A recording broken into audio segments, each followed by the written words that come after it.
What's up, y'all? This is Tasha, and I am back with a laid back, cozy little, weekend video for y'all. I just took the best nap ever.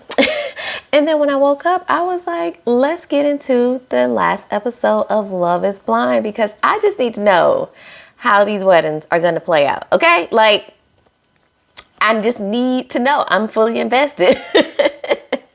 So before I jump into the video, please like the video, please comment, please subscribe if you are not already subscribed. I mean, you're here, you keep coming back. Go ahead and hit the subscribe button. Okay? All right.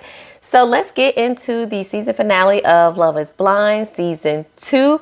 I was really happy. Actually, this episode was only like an hour and 15 minutes. I was fully expecting them to drag it on and it be 2 hours long. And this should be, a note to Married at First Sight. If you guys watch that show, that we can, get to the point in a fairly quick time and still keep people entertained. We don't have to keep them glued to the TV for 2 hours.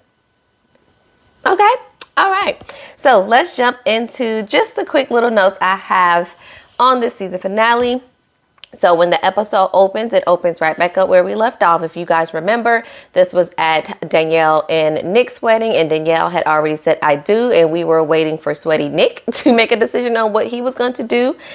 So we finally get his answer, and he says I do, which I did not expect at all. I mean, this lady has put this man through the ringer in such a short time, with her emotions and attitude and everything being all over the place, that I was super shocked he said yes to put up with this for the rest of his life. I just don't know. Of course, she's ecstatic. Nick's mom looks unfazed. Her mom looks ecstatic. And if I'm being completely honest with my feelings, I think he only said yes to spare her. Like, this man was literally up there sweating through his suit.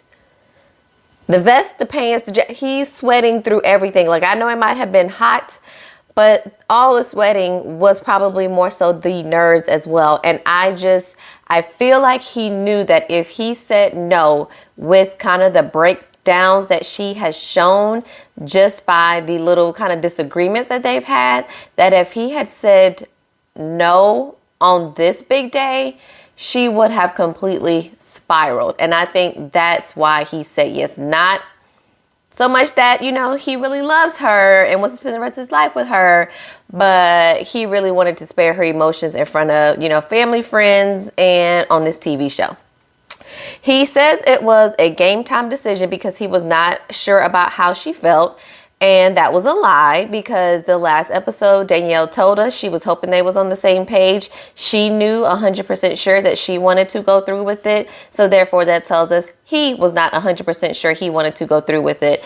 So I'm just like, that makes me feel more so that you were not sure and you just did it just because, y'all here, you want to spare her feelings. Why not? Let's just do it. Okay. But, the reunion will be in a week, so we'll see where they stand at that time. The next wedding up is Deepti and Shake. So he shows up to the venue. His friends are showing up, and, he tells them that really to go through with something like this, you have to be 150% sure. And he isn't. His friends ask why not. And of course, it is still the whole physical attraction thing to her. I'm going to keep rolling my eyes at that. One of his friends point out that he doesn't know what he'll look like in 20 or 30 years either. So wouldn't you want an emotional connection with someone that will last, when, of course, physically, none of us know how this is all going to play out as we grow a little bit older. And I'm just like, point taken, friend. Okay. Then he says you only really get a connection like this once in a lifetime, and he's found it. And I'm like, you keep saying this, but yet you act like she's some ugly duckling or something when she is beautiful. Like, Shake, get out my face with this. So they both get ready in their traditional Indian garb, and Deep looks amazing in her outfit. Like, I loved everything. The hair, the veil, the color of the outfit, the skirt, like everything was amazing. Both of their parents are really supportive of their decisions, and they both give them great words of wisdom before they, prepare to walk down the aisle. They have a drama walk down, Shake and his family and friends, which I absolutely loved. Like, they were fully embracing all the practices, of their culture. And the fact that a different culture like this Indian wedding is being showcased on TV in this light, I really love that, because you just don't see a lot of other wedding practices shown on a large scale like this. It's usually just traditional, tux, lady walking down in a white wedding dress. So whenever I see this, I love it. So Deep walks out and Shake looks completely mesmerized, and he says that she looks stunning. And I said, well, I guess, have you finally found her physically attractive now? The officiant asks Deep first if she wants to marry Shake, and she says no. She needs someone that is 100% sure of her, so she is choosing herself. And I'm like, yes, Deep T, choose yourself. I was here for it, and I was not sure she was going to make this decision. But when I tell you I hollered and clapped when I was so happy that she chose herself, I hollered and I clapped because I was so happy. She says, if he was the one for her, he would have told her that, and he never did. So he is not the one for her. Everyone sits in kind of an awkward silence after the fact, and then Shake says, this is a celebration. Everybody's like, okay, let's start clapping and cheering, I guess. I don't know, because this doesn't feel like a celebration, Shake. So Shake is putting on as if he's okay, and they'll still be friends, but he looks completely heartbroken after she walks away from him.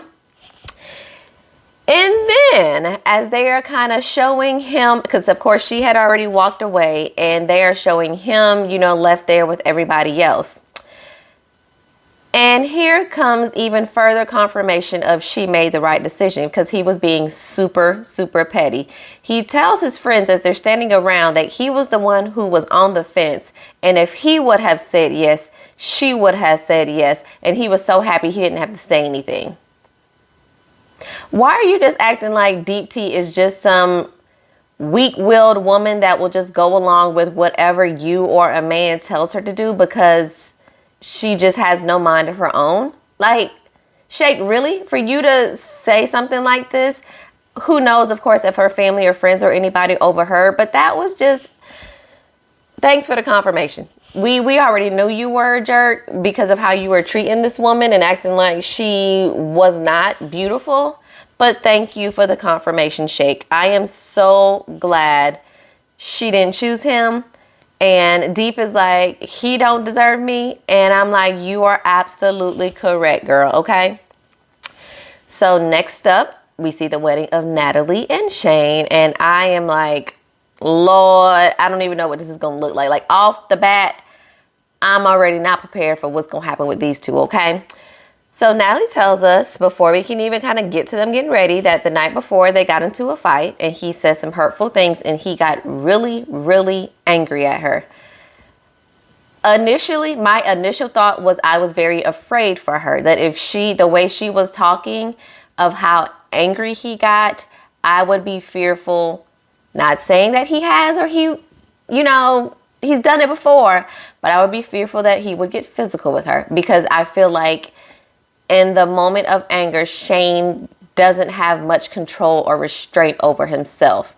And then, of course, the next day he would just act like I was angry and I don't know what came over me. And it's like, but no. But that was my initial thought, just to be completely honest with y'all.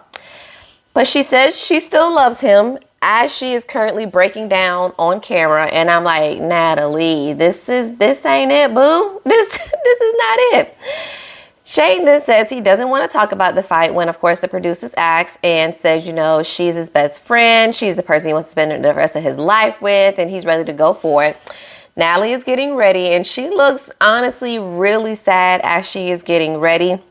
Shane is sitting around with his friends acting like he's at some frat meeting or frat party or something.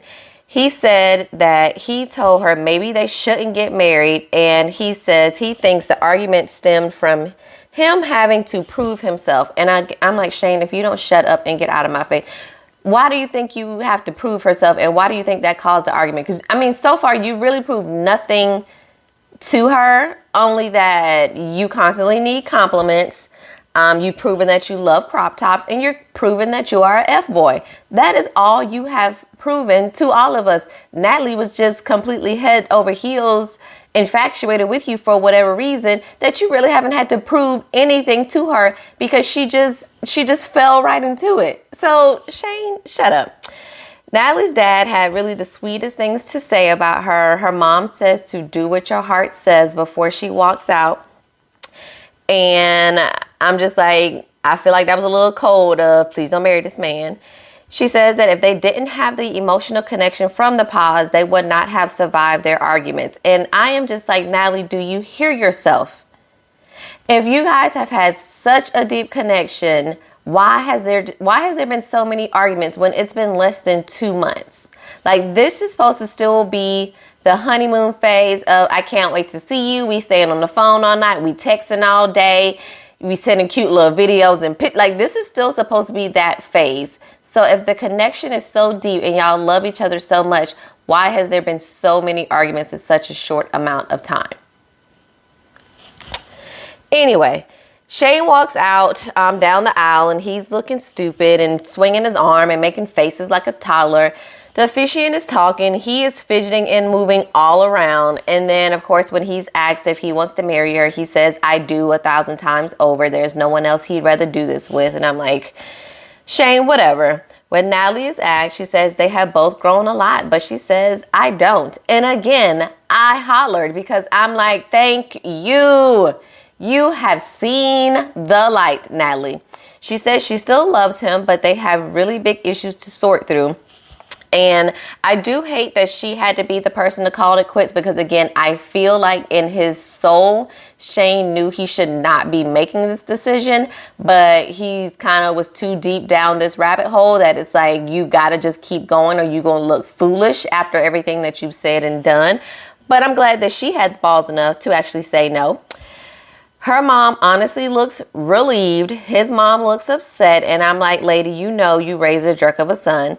They both walk out, and she says she still wants to work on it. And he says he needs time to think about it.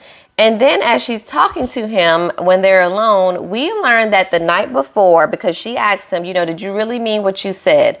And she said the night before he said he hated her and she was the worst thing that ever happened to him. Excuse me, Shane? Why do you think you're such a catch?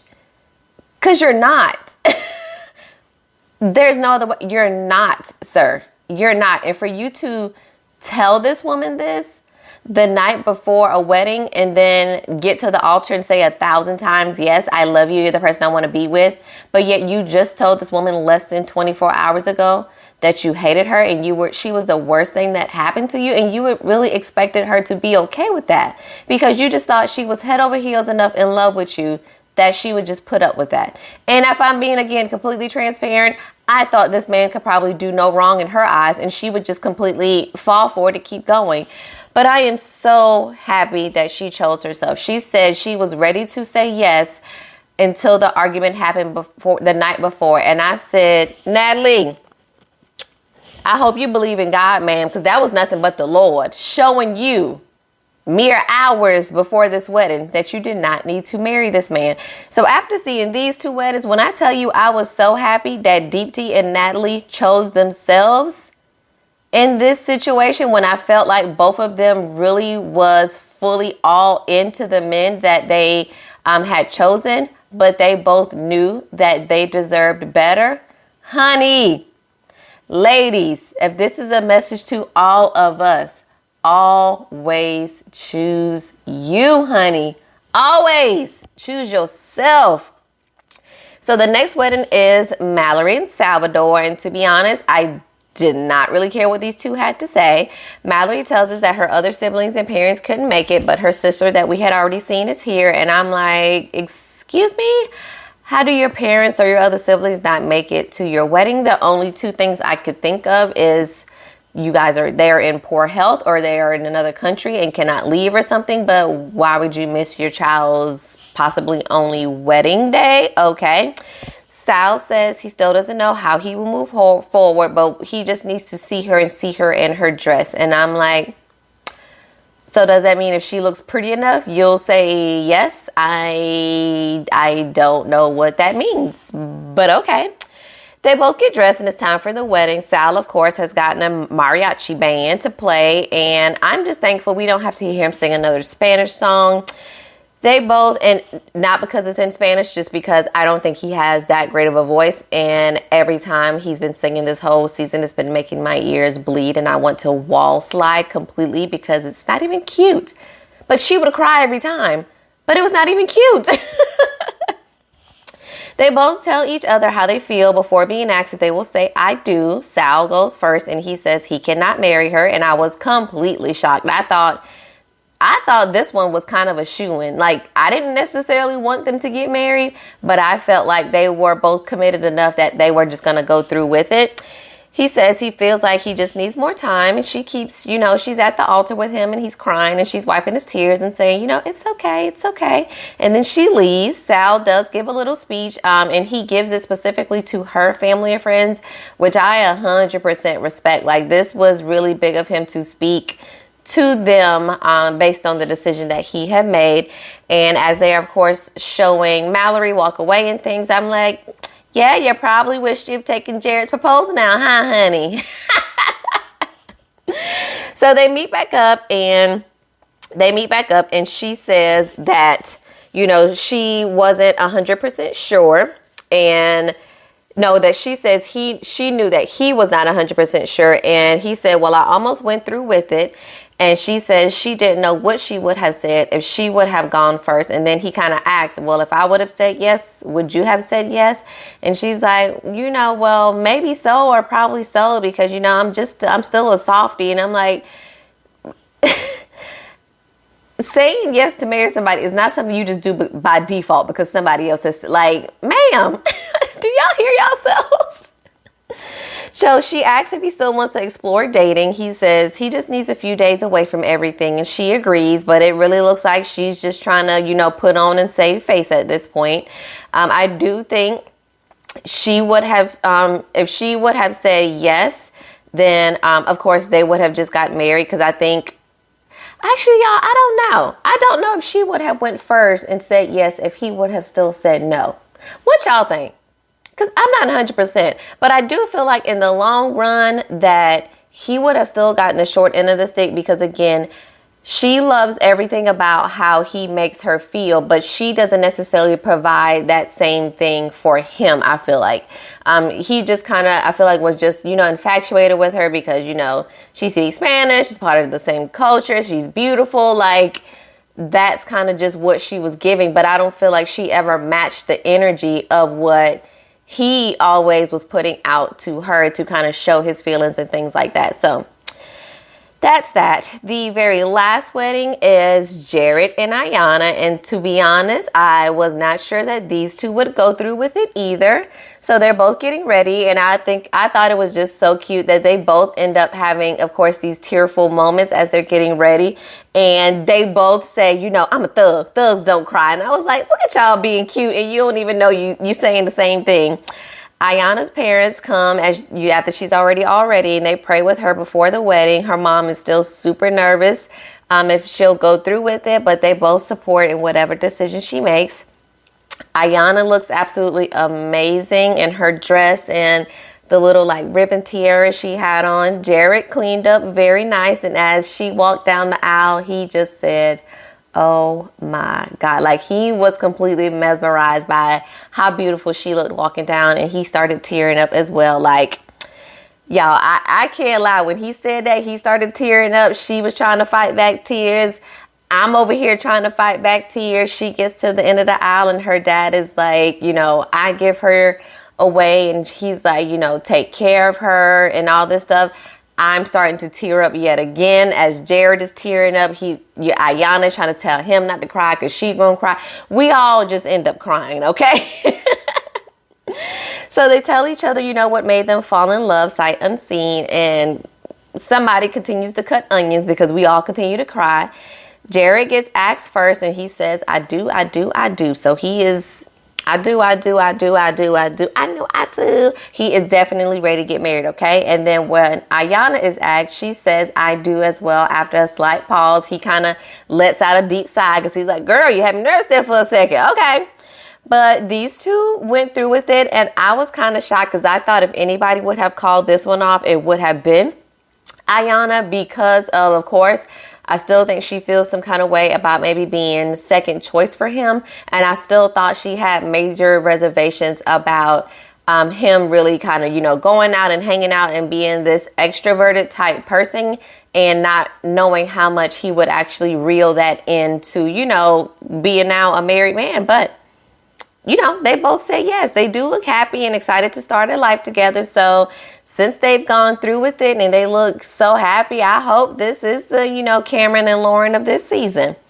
So they kind of wrap it back up with some of the other couples as the episode closes. So Natalie says the door is still open if he wants it to be. And I'm like, Natalie, Shane is too childish for that. And why can't you just see the bullet you have dodged and be thankful you dodged it? Like, let's just leave it at that and leave well enough alone. Sal says he can only give Mal his truest self and having a familial support is important. So with him saying that, it really makes me think that somebody's family did not fully support this, which is why he could not go through with it. Shake says this is probably the only rejection he's gotten from a girl and he is okay. And I'm like, Shake, whatever. And Deep says she has no fucking regrets and maybe love is not blind, but she will find her man out there.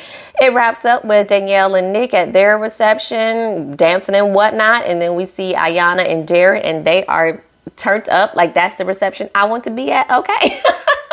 But they are all having a good time, y'all.